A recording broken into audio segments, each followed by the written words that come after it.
This is the 12 Songs of Christmas. I'm Alex Rawls, and today we're going to talk about a Blue Man Group Christmas.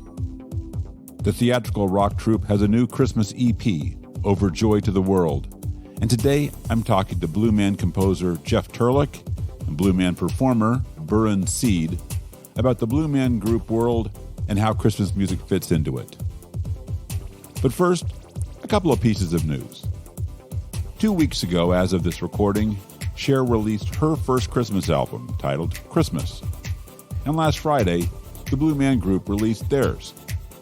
I have a piece up now at thedailybeast.com on why labels release Christmas music in October. People find it wrong that Christmas music is out before Halloween, but it's a tradition. All the Pentatonics Christmas music was released in October, and All I Want for Christmas Is You dropped on October 29, 1994. Since the business of Christmas music interests me almost as much as the music itself, I'm glad I got a chance to do this piece. Since I doubt I'll get a reason to do this otherwise, here's a track from Cher's Christmas album, which is pretty much what you'd expect. It has a few dance floor tracks in the Believe mode, while a lot of it sounds like versions she would have done when she had a variety show in the 70s. It's all professional, and Cher successfully delivers Cher all the way through. But I don't hear a lot that'll end up in my own holiday playlist this season. I think my favorite track here is probably DJ Play a Christmas Song, but there's a fundamental pop nuttiness to Drop Top Sleigh Ride that appeals to me. Here it is. Hey, are you ready to roll from LA to the North Pole? Are you ready?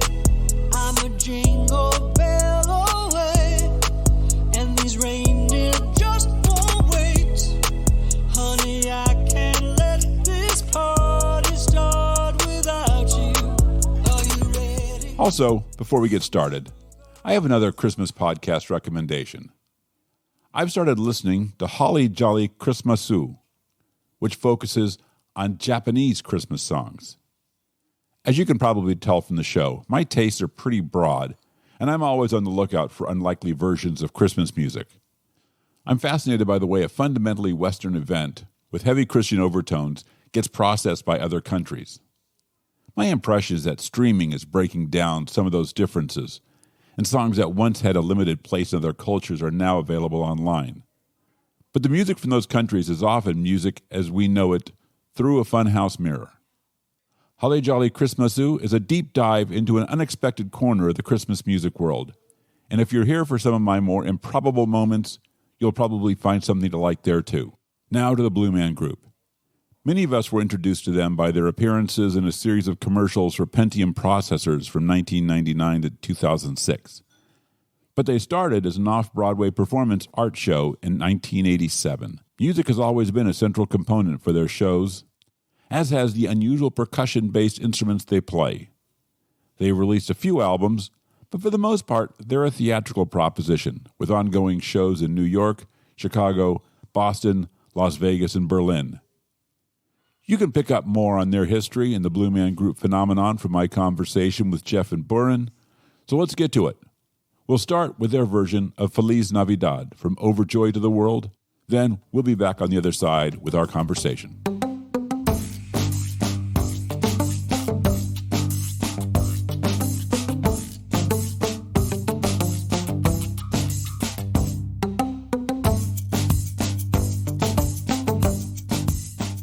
So I want to talk about Overjoy to the World, new EP from Blue Man Group. But first, I want to know a little about you. So first, Jeff, how did you get involved in Blue Man Group? Excuse me. I was living in Boston. I'm originally from Pittsburgh, Pennsylvania, but I went to college in Boston. And I loved living in the city, so I continued living there for a handful of years after college. And the Blue Man show came to Boston around that time. And I'm a musician. I was always involved in the local rock scene, playing in bands and doing other things, just connected to people in the scene. Those were my people, my friends. I went to music school. I went to Berklee College of Music. And I got recruited for Blue Man. So I had kind of heard about it. I didn't ever, I wasn't aware of it other than seeing some advertising around the city. And I had heard that it was performance art. And I am, like, I'm not a life of the party type guy typically, right? So I kept thinking like, this looks interesting, but maybe it's a little weird for me. I don't know. And then a buddy of mine called, good friend, who was a drummer that I had played with, shared rehearsal spaces with over the years. And he had been working for them. He started playing drums in the show in Boston, and then he became the music director. So he was moving to New York, and they were recruiting people to fill him and another guy's spots. And he said, call me out of the blue, no pun intended. What are you doing with your life? I've been working with this thing, Blue Man Group. It's weird. It's awesome. You'll love it. You got to come down and see it. And I kept thinking, like, I know this guy. I've toured with this guy. He's a total ball buster and he's a total prankster. Like, I know I'm going to go to the show and I'm going to be standing on the stage with a pie getting thrown in my face and I'm going to be totally embarrassed. And I blew him up. I was like, I don't know. It doesn't sound like it's right for me. And, I think it took about 2 or 3 weeks. And then he called me back, like begging, please come to the show. Please. I know you're going to love it. And then audition. And so sure enough, I did. And he was completely right. What I really loved about it is I'm a guitarist and electric bassist. And the show, the accompanying band in the smaller shows is a trio. It's a drum kit player and then 2 string players. And from the audience perspective, you hear familiar sounds like, oh, that sounds kind of like spaghetti Western guitar. That sounds like I hear slide guitar. But you look at the guys up there who are in darkness just with blacklight costumes, and you just see these apparitions floating around with like necks and one guy sitting. I was like, man, I don't even know what they're playing. And that really intrigued me. Plus, I also, I just like all kinds of music. I was working at a record store at the time, and the mix of, like I said, spaghetti Western, but kind of like a rawness and a punkness to it. But then there was definitely like a world music vibe kind of because it was very percussive. It's so hard to explain. And even now, I mean, that was 30 years ago, or 20 years ago, 25 years ago. I still have a hard time explaining it, but that's my long story of how I got involved. Real quick, and I'm sorry to take your time, Bhurin. My audition was one of my favorite experiences of my life because, it's a show which runs on nights, and so my buddy, he was like, all right, well, come by for your audition. It'll be Saturday night at midnight. Wow. And for me, I never had an experience like that before. Any interview or audition I ever had was a daytime thing. So but at the time, I was whatever. I was like, I think 29 or 30, somewhere around there. So it wasn't unusual. I was playing in bands at the time. So it wasn't like I had a hard time staying up. But so I go to the theater and the show's messy. So after every show, it's cacophony in the theater of the cleaning crew with, they're vacuuming up all of the different foodstuffs and shaving cream and all this stuff that ends up on stage, right? So I meet my buddy in the lobby. He's like, yeah, let me take you up there and I'll show you the instruments, I'm sorry, I'm getting it confused. I had a little introduction to the theater and the instruments a couple days before. So I knew what I was walking into, but nonetheless, we went up to the band loft and you're sitting in this tiny room that's just big enough, elevated, really like platform, really big enough to hold a drum kit and then to where 2 other string players can sit. And what I was auditioning for was the zither, which is kind of like an overgrown lap steel guitar. It's a tabletop thing. It's got 96 strings.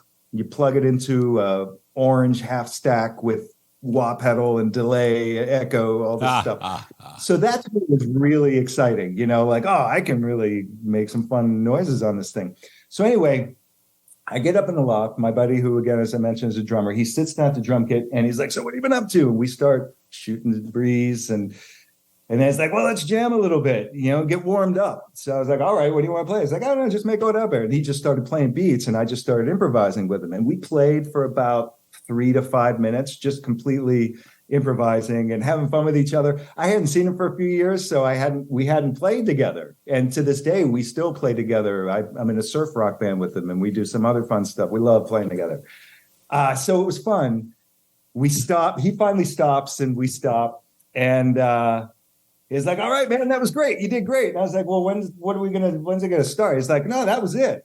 And then I looked out, and I hadn't even realized, because of the cacophony in the theater, that there was a row of like 12 people sitting in the balcony directly across from our loft. And they were all sitting there with pads and taking notes on everything that I played. And I was playing stuff just to make him laugh. You know what I mean? Like, I wasn't even like trying to make like the most beautiful Blue Man music. I was just like, oh, let me see if I can get him to go on this, or see if I can get a reaction out of him. And he's the kind of drummer that's always just like, yeah, more. You know what I mean? Right. So that's my winded intro to Blue Man. I had the greatest entry, and then it's a great company to work for. So diverse, everyone's doing interesting things. And it wasn't long before, maybe it was a couple of years I worked as a sub, and then I moved to New York and started directing and composing and doing all kinds of stuff. Bhurin, I'll breathe. Yeah, exactly. So, Bhurin, you're a performer. You are currently a Blue Man? Yeah. Yes. How did you get involved? Blue Man and Blue Man Captain. How did I get in? Oh, man. Well, first of all, like, it's always amazing to hear everybody's like origin story. Like to hear, and it's a perfect snapshot of the times that when you entered the company, like to go up there and jam for 5 minutes and have a row of people directly across on the balcony watching. It's great. I joined Blue Man in 2008, the beginning of 2008. Leading up to that, I was living in Austin, Texas, and I was just like 3 years out of college. I graduated with a human biology degree, was working in a lab, and was trying to play music and do other things on the side. Didn't think that theater or music would be like a viable career for me. I'd seen the show once before auditioning, and just in New York. And I remember that was a time where you could usher the show and you can watch the show for free. You'd usher, you sit in the back, you watch the show, and then you'd help clean up, and then that was it. And I remember watching, was just really struck by the whole thing. Like, wow, this is a show where people don't talk, but everyone's getting it. I'm getting it. And like the energy was really electric. But that was it. Like the thought ended there after I left, and didn't think I was ever see it again, let alone be a part of it. And one day, my girlfriend, who is now my wife, we were driving back to Austin. And I remember we stopped by to grab some pizza, and on the way in, there's a cork board full of like flyers for bands. And there's this one poster with these two eyes, like, which I think are Chris Wink's eyes, this old school poster of it.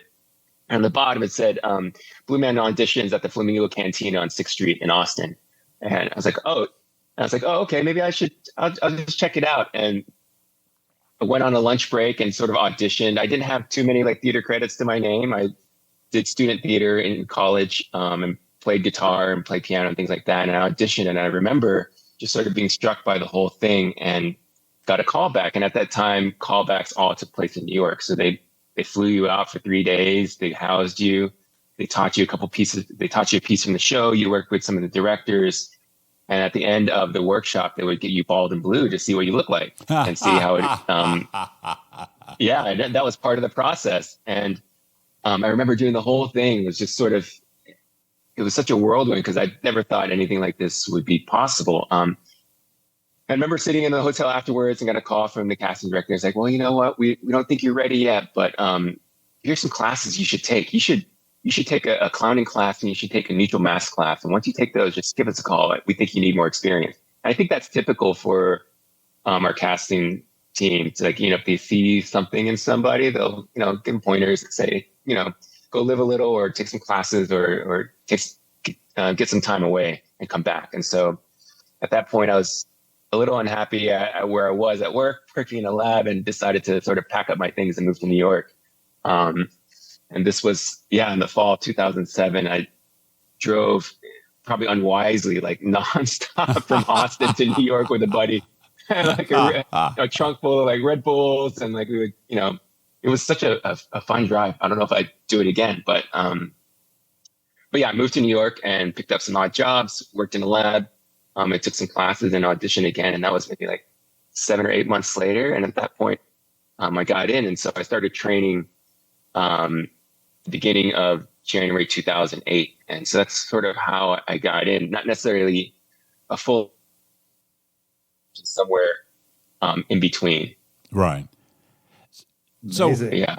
so you would have, so you came in, then you had to have a background in both music and theater?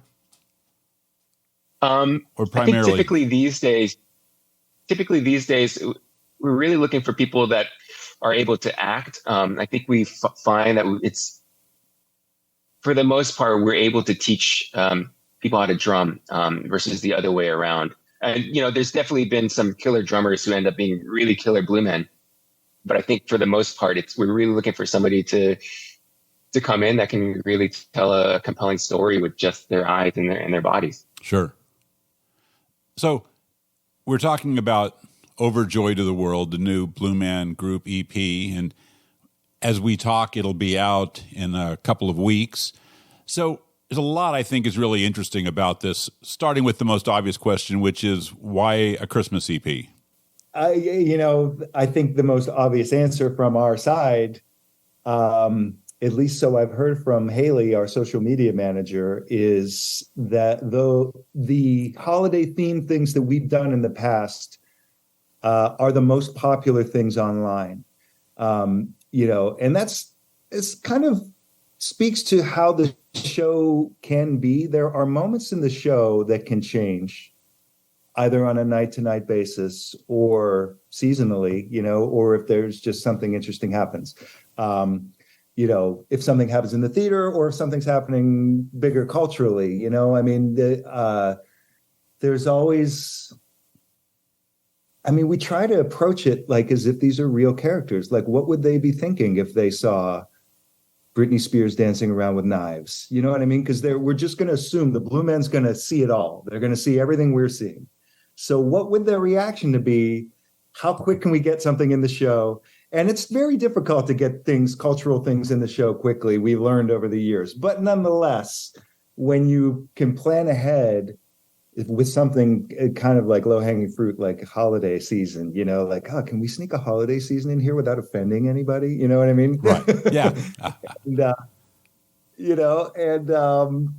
Because again, that is a big part about Blue Man too, is the larger concept that these are three alien, for lack of a better explanation, characters who want to bring everybody together. They're all about learning about each other and empathy and connections.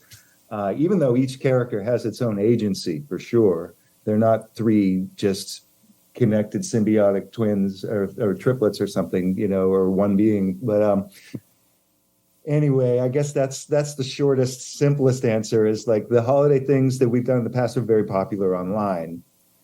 And Haley, I think, was the one that had the idea, or maybe even a fan suggested. I'm not sure. But Bhurin, maybe you have a little more insight into how it came to be. I don't know. Yeah, that all sounds about right. Like, it seemed like a lot of people wanted to see it happen. But speaking to the character, I think this is perfect part of, our culture, our society that the Blue Men would be curious about. I think the Blue Men in general are incredibly inquisitive and curious and really want to sort of see the connective threads in all of us. And when we approach the show each night, it is about that. While the show is definitely scripted and it doesn't veer too far off from night to night, the Blue Men are really trying to see what it is about everybody in the audience that connects everybody, whether that's things that are happening culturally, whether that's things that are happening right then in the moment, some kid laughing in a weird spot of the show. Like, the Blue Men are really curious, and they want to sort of understand why things are important, why things move people, why things affect people. And so I think like a holiday album is, Blue Man's way to sort of reverse engineer something that's culturally really important and put their take on it. Yeah, it's a good point. If I could just jump on that just really quick too. I'm basically going to reiterate what you said, but if the Blue Men see someone having fun, they want to have that fun. They want to figure out how to do it, but they're going to not do it right because they don't have our cultural background. They're not humans from Earth. You know what I mean? So they're going to get it wrong in some way, but hopefully their choices will still be interesting to themselves and then to us as the audience, Yeah. But that is a good way of looking at it.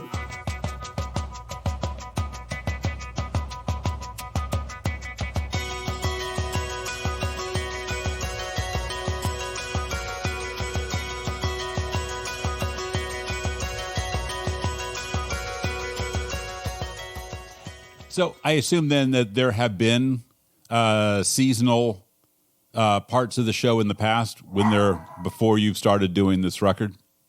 Yeah, there's a moment. One of the things I alluded to before, there's a section in the show that can be a little bit fluid, which we call teasers, which is literally where the Blue Men finish a triumphant piece with the band, and then they're sitting at their PVC instrument, kind of like, well, now what do we do? And they just start playing around with little, just like we're talking about, little familiar things from our culture. And I gotta say, it's one of my it's one of my favorite pieces over the years because of that malleability. When we have performed worldwide, that's a moment. Well, it's to be honest, sometimes you get worldwide and you realize like, oh, they don't know who Led Zeppelin is here. Right. You know what I mean? When you have a Led Zeppelin teaser, but more so, then you realize like, wow, what if we start playing some of their songs, some culturally important songs here in Brazil? Like, how's that going to, or Israel, or everywhere we've been. And it's just like people go bananas because it's the last thing they're expecting, especially from an international perspective, from a New York or a United States-based show. I don't think they would expect, because you kind of, hopefully as an audience member, you buy it after a while. You buy that these weird blue things are not just some actor from, whatever town, and then it's a real surprise. Like, wow, how do they know like our most beloved folk song here or whatever, So that's where we have planted some holiday stuff in the past. Okay. And continue to actually, Now, does it start in October? No, but does this mean then that in this holiday season that we will get a more overt holiday section? Will this become part of the show? Good question. I think I think we're working on it right now, trying to figure out how it can best serve like the show and where we can fit it in. And so anytime we're able to do that, I always feel like it gets received really well. I mean, when the audience sees a part of themselves on stage, whether it's like a physical person, they're always rooting for it. And whether they see part of their culture, hear something familiar from their community, like, yeah, it's an immediate connection. And so I think right now we're trying to figure out what from the album and what tunes we can make work for the show. Sure. I would add to that another really fun thing about Blue Man Group and having worked with it is with the group is, there are the shows, the theater shows, the sit downs, as we call them. But, the founders, their dreams, the first three Blue guys were to be rock stars. They didn't have dreams of being off-Broadway theater stars. Right. So, I think that's how the whole thing evolved to be the way it is, that it has a more rock band vibe. It's got a punk rock DIY vibe. And as the company grew and the popularity grew, especially, in that early 2000s time, when there was kind of a big expansion after starting in New York, opening in Boston, then Chicago, then Las Vegas, and then they had some national ads with Pentium. All of these opportunities to do gigs and other performances started to pop up. And, since then, I mean, I had the extreme joy and honor to perform at Coachella with Blue Man. We headlined 2 nights at Coachella. I've done gigs with orchestras, I mean, there's been so many. Carnival in Rio and in Salvador, Brazil, 2 different carnivals. I mean, the character, again, since he's just this alien that wants to soak it all up, he can kind of plop into any environment if there's an opportunity to perform. So I think that, we'll see what gets into the sit downs, but I think you could possibly hear some of this material on gigs. It's not uncommon for Blue Men to attend a tree lighting ceremony or, in Boston and Cambridge or something like that, And as I said, we've done things with orchestras. So I'm excited to see if this Nutcracker, our arrangement of the Nutcracker pieces can happen with, a real live orchestra. There is a live orchestra on the recording, but that was a it already existed, I have to say, with full, disclosure. Right. Used with permission, but yeah.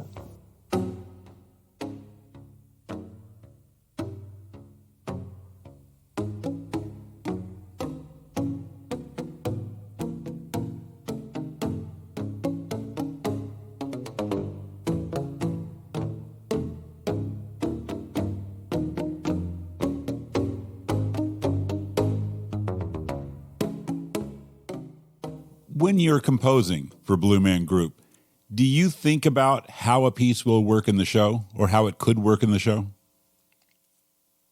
Definitely. But more so, I try to think of it from the character's perspective, like I said, and especially I try to think, or at least consider, the three personalities as we've gotten to know them. So, the instruments, if we're going to, maybe we could just start talking about that big PVC instrument, the big, sort of almost looks like the pipe organ thing Sure. that they play with paddle. It's voiced as, I guess, bass, tenor, soprano, or something like that, and there's like high, middle, and low, basically. And it's I think it's got an interesting evolution because, the center of the three, Blue Man, is playing the highest pitched instrument.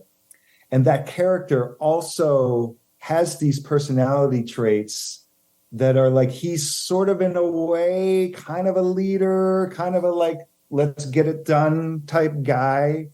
Not that the other two guys don't lead as well, but to kind of dumb it down for this, Sure. So I don't talk for an hour and a half about it. And he's the highest, and he's the melody, tends to be the melody guy. You know what I mean? When you're arranging music, usually your highest pitches are the ones you hear the easiest, so that's going to be your melody.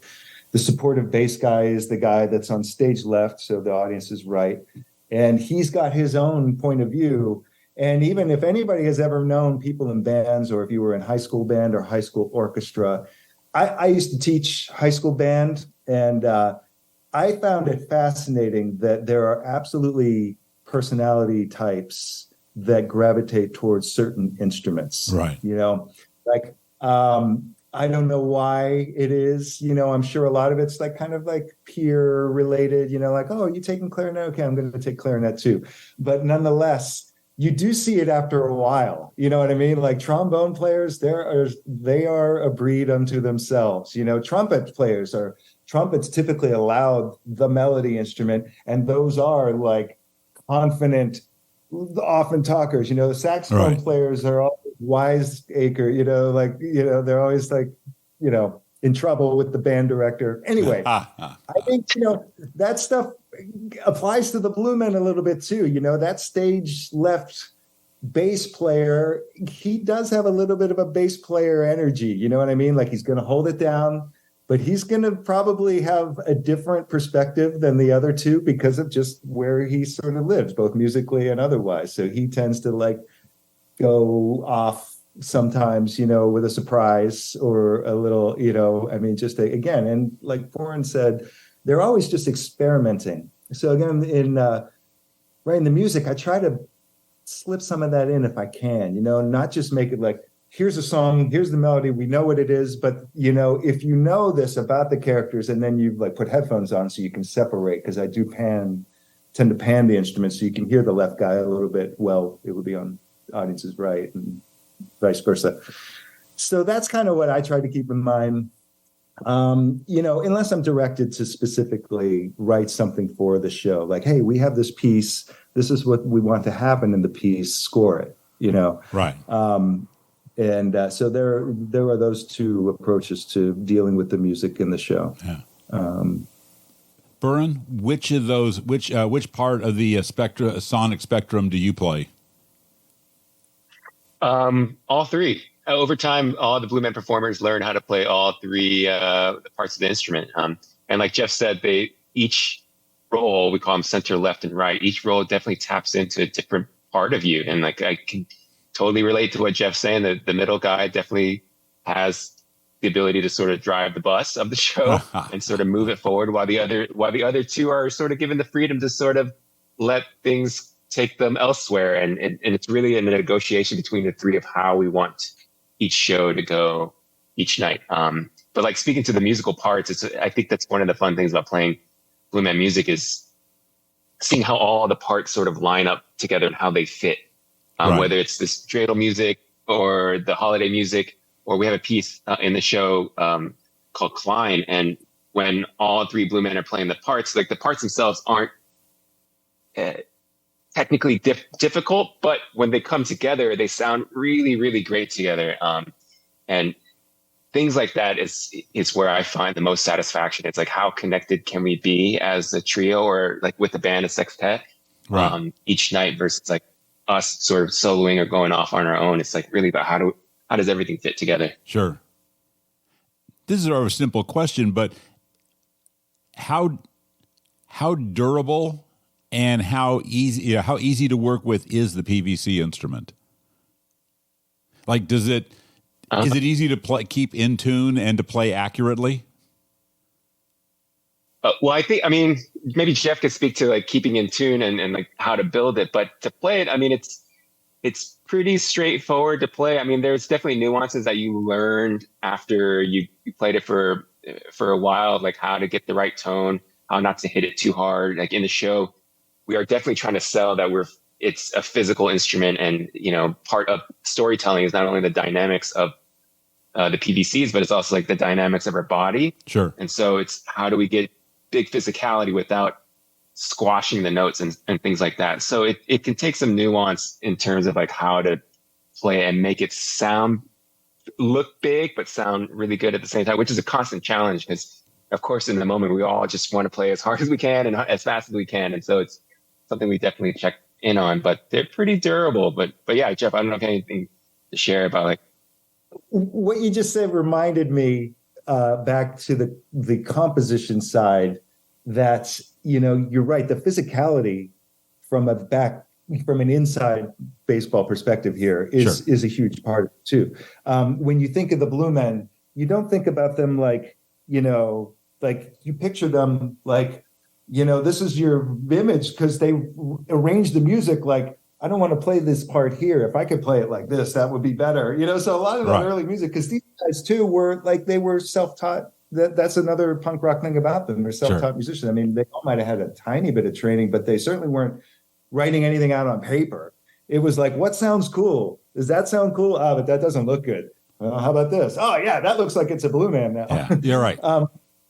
Back to your original question about the tuning and the care of the instrument.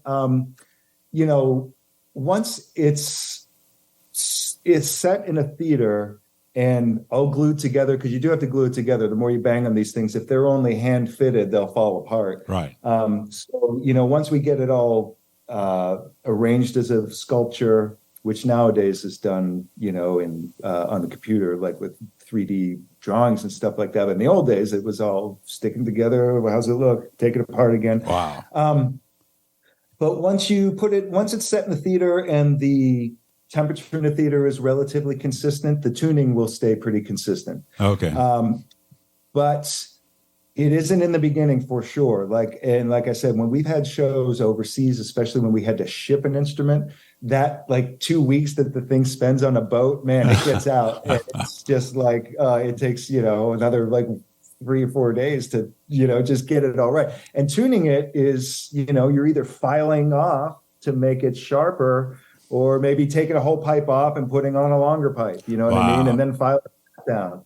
And the other challenge with tuning it is that it's a explosive percussive sound. I mean, it doesn't have any sustain. It's like, boop, right. That's it. So, luckily tuners have gotten pretty good since we first started, but I remember tuning those things was mostly by ear. You'd have like someone on an instrument just like droning a note and you're like, boom, boom, boom, boom, boom, boom, trying to get it in tune. But I was shocked actually when the iPhone came out. The first iPhone tuner I had ever bought worked on PVC right away. I was like, God, I can't believe it. Wow. It's something better than like a typical strobe tuner with a microphone, like I don't know. That's a whole world that I don't understand. Sure.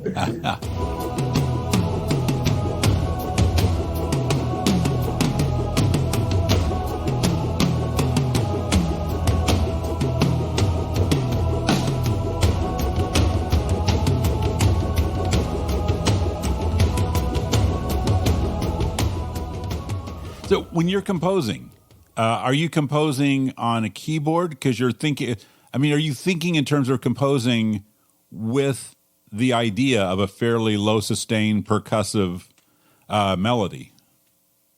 Yeah. I mean, your only option if you have a sustained melody is, playing fast, and sort of that gives you the sustain. But you're right. I mean, it's a percussive thing, and it's a challenge to make it audible amongst drums and other things that are doing similar kinds of sounds, especially once you start to add in like hand drums or smaller drums that are pitched that will compete with the same, kind of thing, short sounds. But yeah, you have to keep it in mind. And for me, it's funny, like I don't have one method of composing or arranging. And let's be fair, I mean, this holiday EP is sort of like a mix of both. Obviously, I'm taking existing songs and rearranging them, but then there was a certain amount of, just out of left field composition too, I guess, to keep it interesting and make it feel like Blue Man, like they were, not just going to play Rudolph the Red-Nosed Reindeer as written. But yeah, it's always different. I do have a set of PVC samples, so I will compose on the computer for sure.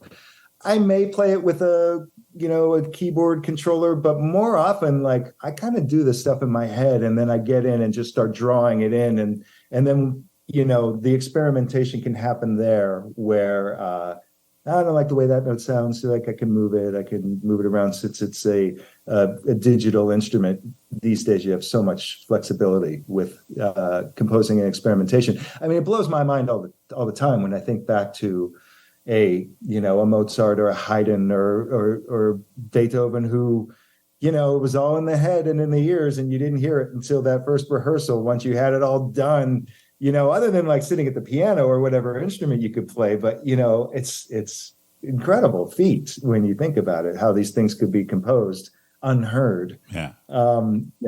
Compared to now how we compose, because I do a lot of other stuff that's similar. I've done full orchestral things, all fake on the computer, and it's just to have all that the instant gratification of hearing the experiments, Yeah.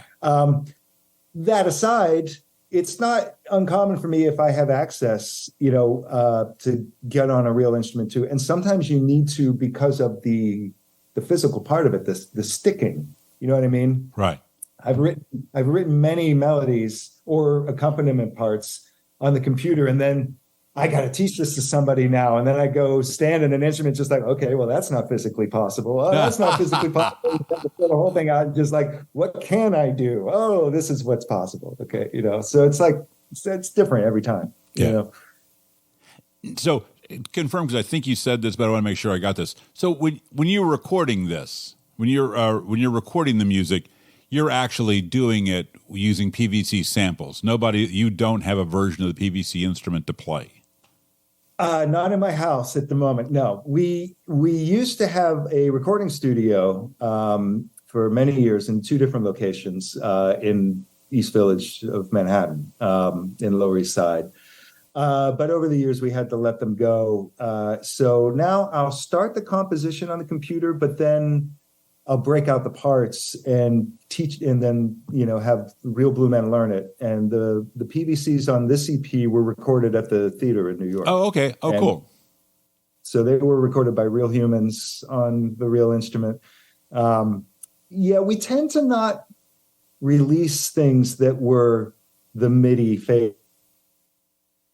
Just kind of feel like that's a big part of Blue Men too. It's not it's funny. There are these cliches, probably because of when we grew up and from sci-fi, but maybe to this day. I mean, I think it's changing a little now because we're experiencing AI and things, and we're seeing the real potential, how real these things could be. But, to me, I still have these like archetypal sci-fi, like aliens, like, sounds like Kraftwerk or Devo or something. Everything's like precise and square and, and Blue Man is so not that. Blue Man is messy and sloppy, rough, even musically, like, not that we don't try to play it tight, but again, like I said, there's sort of like a flying by the seat of your pants aspect to the music, where you don't want it to sound so like a computer made it, So again, that's why I tend to shy away from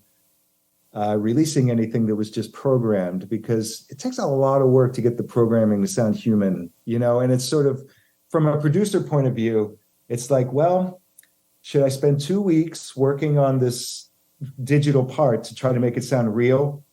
Or should we just book, should we like pay the people to learn them and then book the time and the gear to record it in the theater? You know what I mean? These are the things you weigh from a producer's point of view, Sure. Like what's going to get us the best result. Right. Did you have any musical models in mind when you thought about how to arrange this material?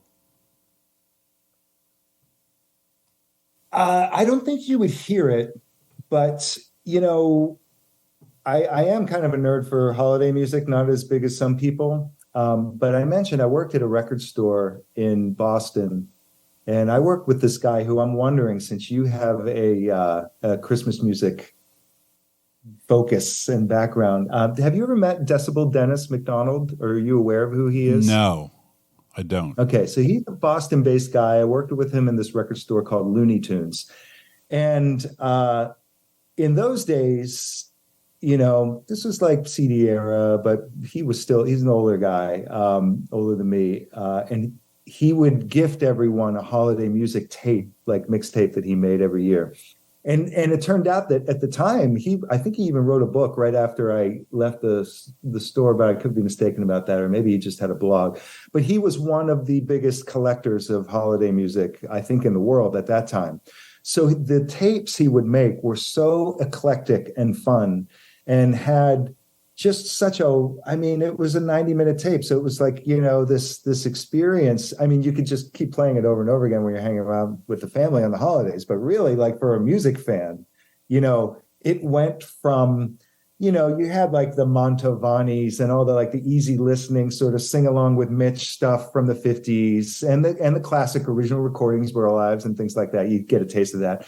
But then you'd get these great, more contemporary interpretations, girl groups from the 60s, that we hear this stuff a lot now, like if you go to a mall, but in those days you never heard that kind of stuff on the radio or in the mall. That was like until Starbucks started bringing obscure music and Spotify to the fore, and YouTube, you couldn't hear any of that. So now if I say like hearing the Shirelles or somebody sing a holiday song, like, oh yeah, I heard that. I hear that in Walmart all the time. But it's like, well, yeah, it was pretty unique at the time to hear it, because I never heard it. Or like hearing somebody like the Dandy Warhols have a great cover of Little Drummer Boy.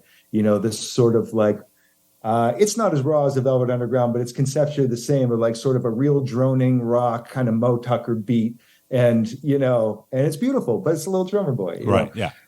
But then what I really love that he did is, again, to make an experience, he interspersed every song with some kind of like little, either like a, again, he was collecting all this stuff. So, for example, the Beatles used to put out they used to give holiday records to their fan club, right? Yeah. So he would pick out like a tiny bit of conversation, because it was all just them in front of microphones horsing around.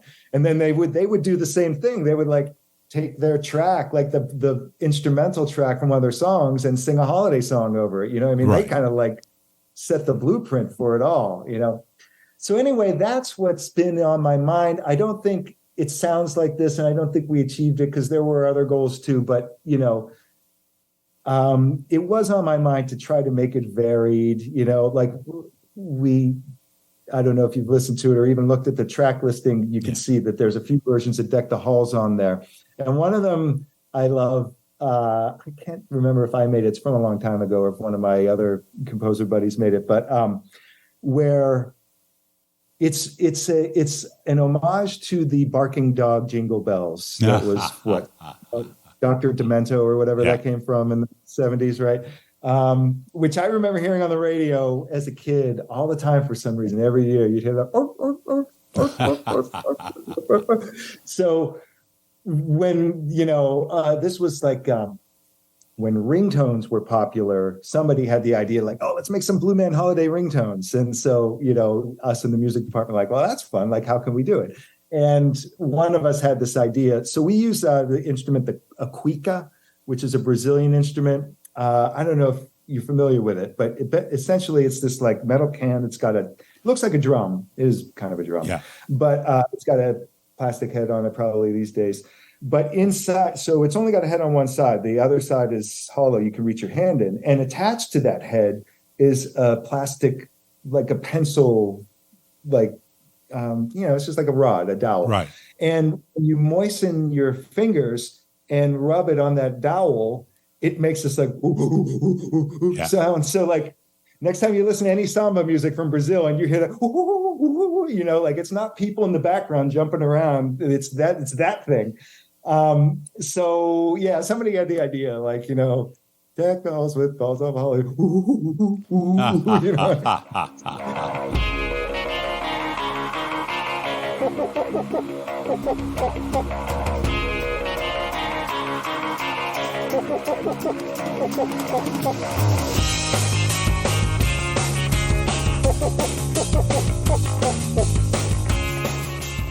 So that's kind of like, this is all coming from, again, like all of our experience of the holidays, and a big part of it, which I think should be obvious when you look at the track listing, we wanted it to kind of appeal and be diverse and not be Christmas centric. Of course, the company isn't that way. Right.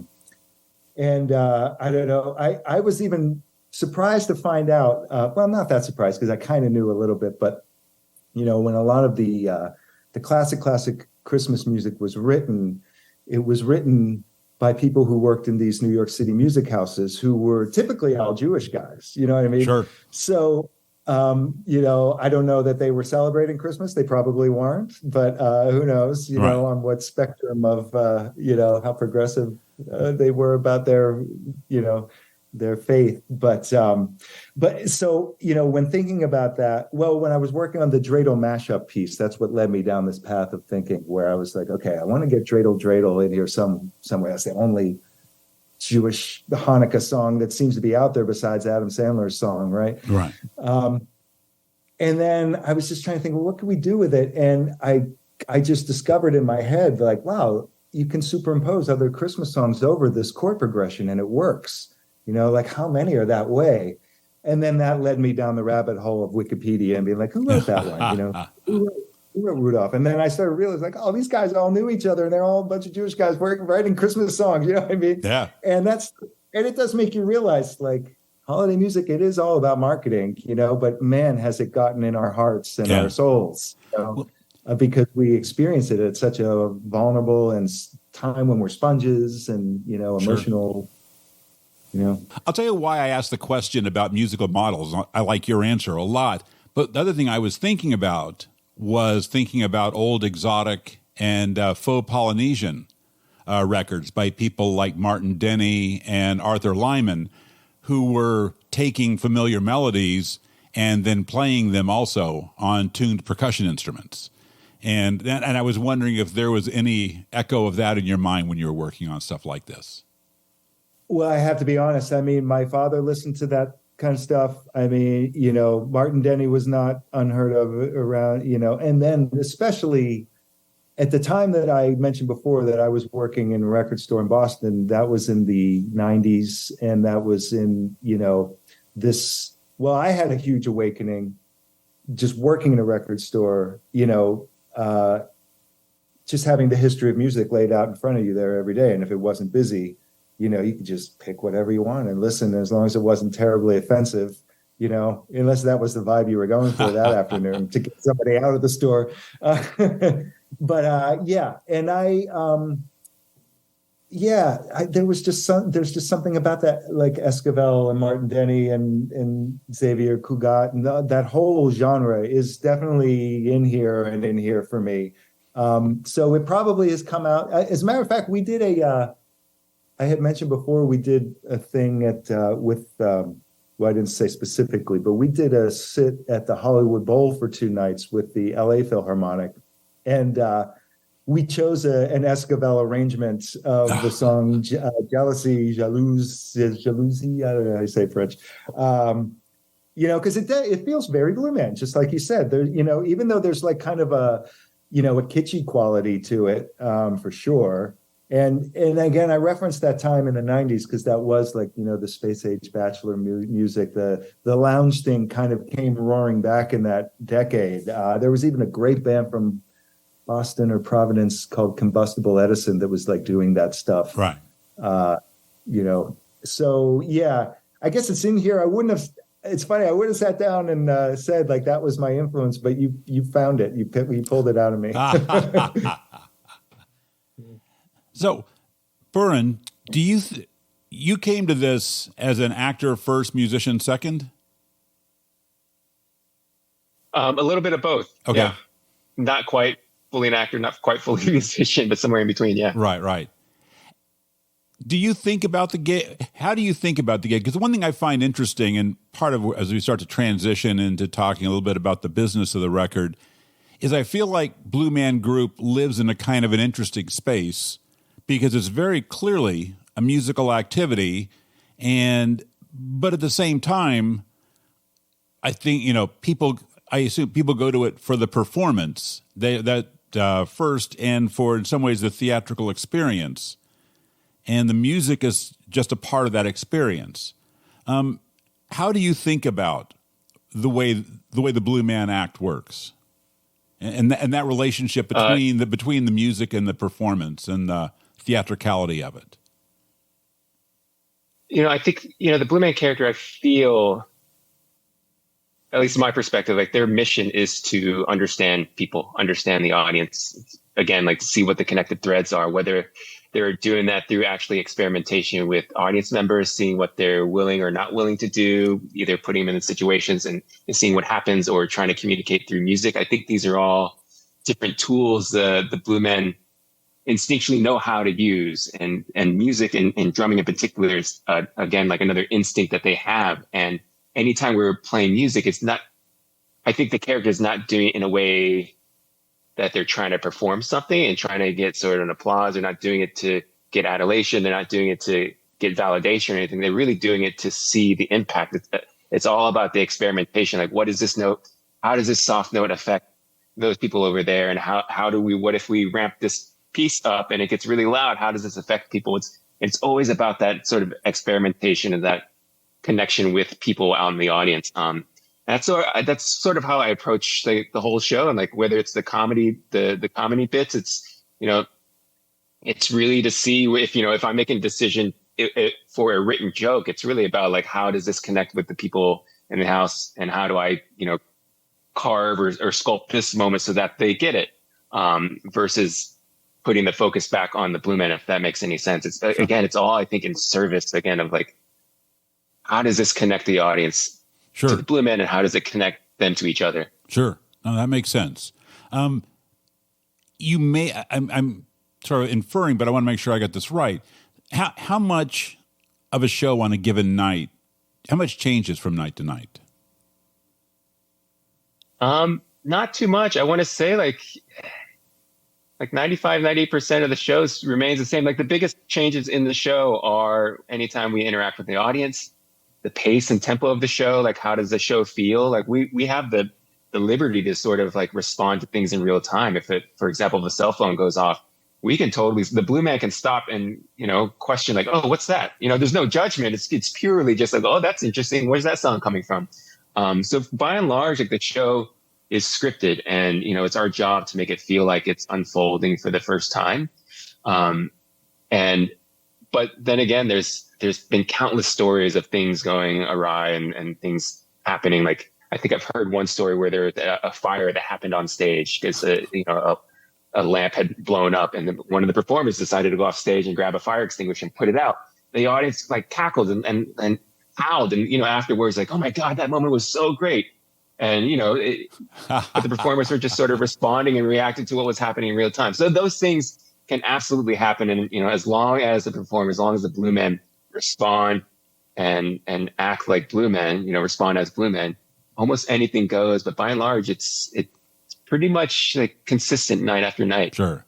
That was, you kind of caught both what I was looking for there. That element of, in many ways, like a rock band, that, a band is playing largely the same set most nights, but who's in front of them and how it's landing, what's working, what's not working, affects a lot, the mood they're in. And so you can have a whole lot of variation even when people are doing essentially the same thing. So a lot of it is actually very live in the moment, even when you have, even when you do have basically the blueprint is pretty thorough. The blueprint, you got me doing it, is pretty thoroughly laid out.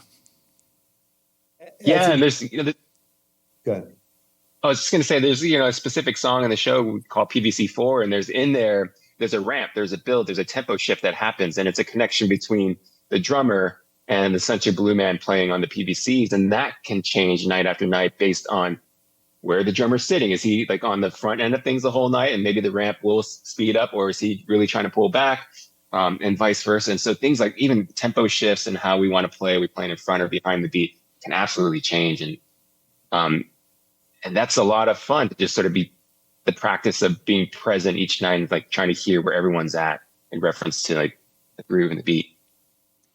I also wanted to add that there's another moment in the show when the Blue Men they finally break the fourth wall of the stage and they go out to explore the audience close. And the band is playing throughout this whole moment. And the band has this opportunity to sort of live score that moment, and it's a huge challenge as a band member because you don't want to make it sound like a cartoon. And you've got three guys who are out in the theater in different places. So it's hard to even know, like, are we all looking at this one? Are we all looking at that one? So you just sort of try to create a mood. But I think it is a give and take, though, because the band can sometimes go in a certain direction, and that influences how the Blue Men are feeling out there, because the band is conceptually supposed to be like a spiritual extension of them. They're not, we never explain it, but we didn't intend them to be like, oh, that's their weird, like, pets or something that they brought along from their weird planet. You know what I mean? Like, It's left open to interpretation. But that's how in the band we sort of think of it, like we're kind of this embodiment of their feelings and what's going on in the moment, So to sort of step back from the show for a minute, what role does this EP or any of the recorded music sort of play in the Blue Man Group business? Like, well, I could say, again, repeat what I said before. The founders wanted to be rock stars, and I think because music is such a big part of the show and the character, they wanted to make albums too. More than just marketing tools. That's why I think we've only done. Well, I guess maybe there have been 2 or 3 cast albums over the years, and I'm distinguishing cast album recording from like a artistic album, right? Cast album is just like the show, and we've done it just because we were proud of shows. The 2 that come to mind. Well, I guess there were 3. We had a couple of touring shows. One was called "How to Be a Megastar." And the other one was Complex, which was sort of like a precursor to that show. So there were albums and DVDs made of those performances. And then we did a live album at one of the Vegas shows at a certain point too, when that show was at the Venetian Hotel. But by and large, like I say, I think it's just a little invitation into the Blue Man's world and head, as a true artistic statement. The second album was kind of a concept album, not overtly with an easy A to B story, but, a lot of the themes, are connected. And there are actually singers on that album too, and lyrics, so you can kind of get it a little more. Whereas, the other 2 studio albums, which would be the first album Audio and the third album called 3, those were, again, just artistic explorations that we are fortunate to be able to do as a corporation, as a theater company. You know what I mean? It's like, there may be others out there doing it. Not on my radar as much, but especially from the music side, it's such a joy and blessing when you get to do that. And this one felt that way too, because it's been a little while. And then having the holiday theme too, and kind of getting to play in that sandbox is definitely fun.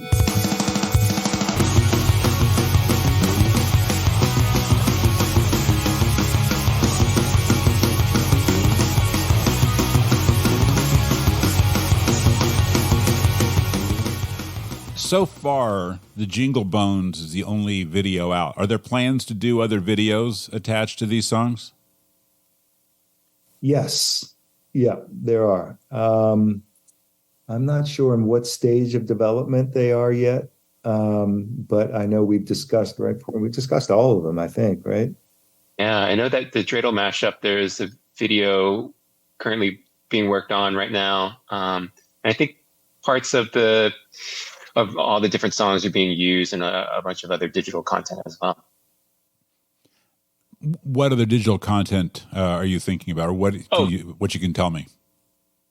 Oh, I think it's mostly video of the Blue Men, whether, it's holiday related content, but they're all short videos that will be released on like platforms like YouTube and Instagram and things like that. Okay. TikTok.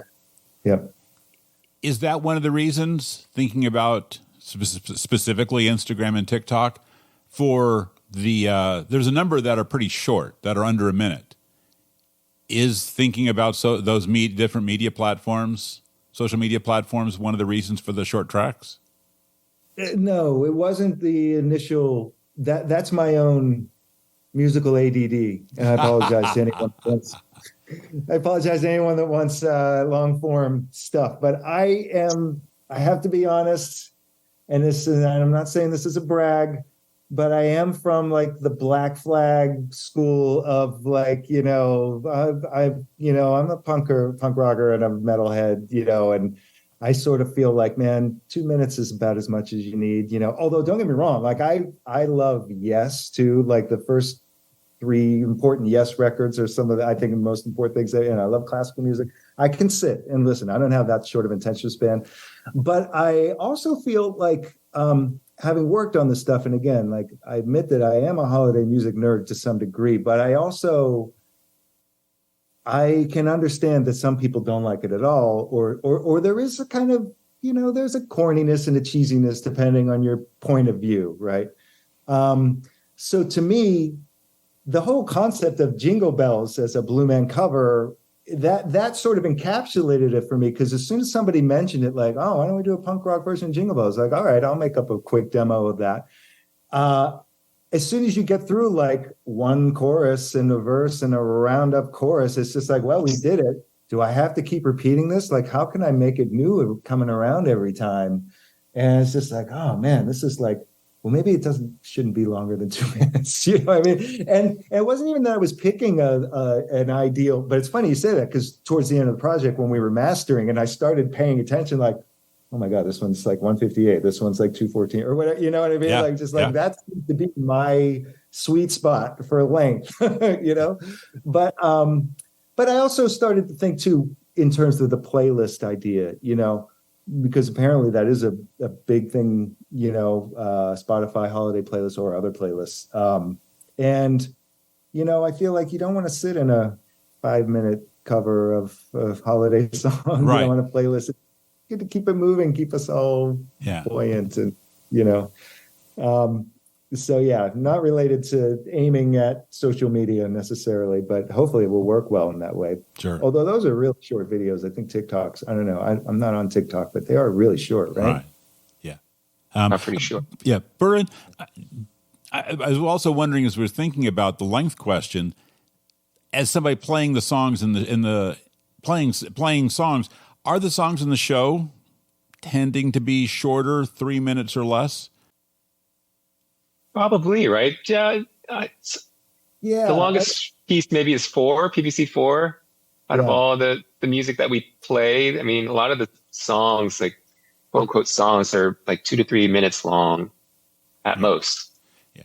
I mean, I was just speculating, and you can pick it up too, Jeff, but I was just thinking that if you don't need to tell a whole story lyrically, you're not building a thought lyrically, and you don't need room for the guitar player to show off what he learned in a solo, then you can tighten it up and you can get it down to what's the cool thing, do the cool thing a few times, room for somebody to do some cool activity, and then get out and get on to the next one. It feels like a form that probably loans itself to between 2.5 and 4 minutes, seems like kind of a natural sweet spot for a Blue Man song done live. I mean, without having seen the show, so I'm kind of spitballing, but just sort of thinking structurally, what happens in a song that wouldn't happen in your show? Yeah, well, you hit the nail on the head, and with the lyrics, I think especially. I mean, everything you said is absolutely relevant, but I found, and I like I like instrumental music. As I said, I go to see symphonic performances even still, and I will go see jazz and other forms of instrumental music, but not a lot of people, not everybody does. And when you don't have a singer to connect to, because that's a big part of it. Like when you're not watching a singer sing a song, I can understand it could get a little boring, I mean, with Blue Man, within each musical performance, there usually is some kind of other helps keep your interest up, so that it doesn't just become watching the guitar player noodle on what he learned, in front of you or whatever, the Blue Man version of that. See how fast we can play these things, it's yeah. So I think you're right. Yeah, there is like an ideal before people start to get a little sleepy. Yeah. You gotta fling something from the audience at them before they fall asleep. I mean, from the stage. So for a finishing point here, is there a track on the EP you're particularly proud of? It's interesting. I don't want to sound cliche, but I've certainly heard other artists say like they're all their babies and they love them all equally. And I do kind of feel that way about this one. And especially because it's purposefully stylistically varied. Because again, like I love punk rock, so the punk Jingle Bones thing is appealing to me for sure. But Carol of the Bells, I feel like that cover is sort of the most classic Blue Man sounding, because I used a lot of different, very Blue Man specific instruments. You'll hear the PVC on there, but you'll also hear, and variations of it, big ones and small, if you know to listen closely. And then there's a lot of drums, but there's also a cool instrument that maybe you've seen if you've done any research on us. We invented this thing that we call the spinulum, maybe about 7 years ago or something like that. And it's not in use everywhere at the moment, but it's very cool. It's like, it's got a pole and it's got two strings, and then this wheel that you rotate that's got, basically plectrums. We started with guitar picks, but then after a while we switched to zip ties. And it's sort of the equivalent of, like the old putting the card in your bicycle spokes, you get that. So it's playing the strings at that rate, plucking the strings, but then you have this slide mechanism, for lack of a better explanation, that we invented to pitch the thing. So it's kind of like a guitarish kind of thing. Doesn't sound like a guitar. It's got a way different sound. You can hear that in the end. I put a little chorus of them in the fade out of Carol of the Bells. But I think also kind of the sort of epic nature of that arrangement is very Blue Man too, that it sort of starts small and then kind of keeps growing and hopefully takes you different places. The Hungarian cymbalum is featured in there, and then you can hear some zither playing too.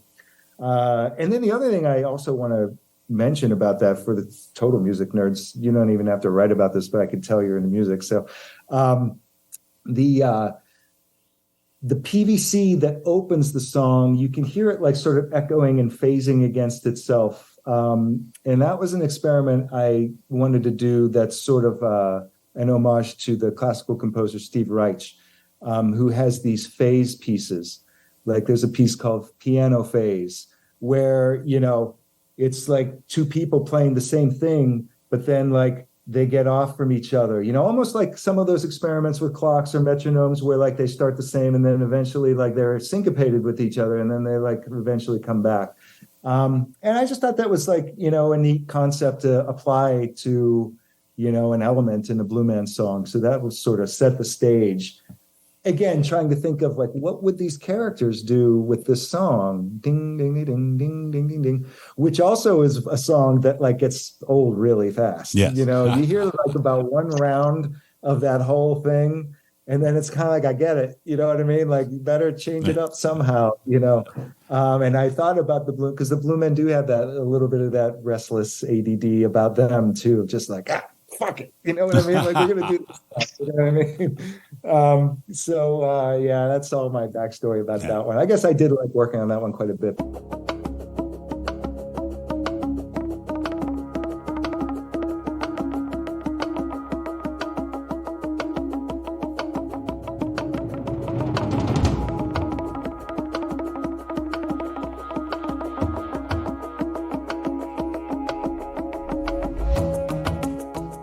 Thanks to Jeff Turlik and Bhurin Sead for the time and the talk.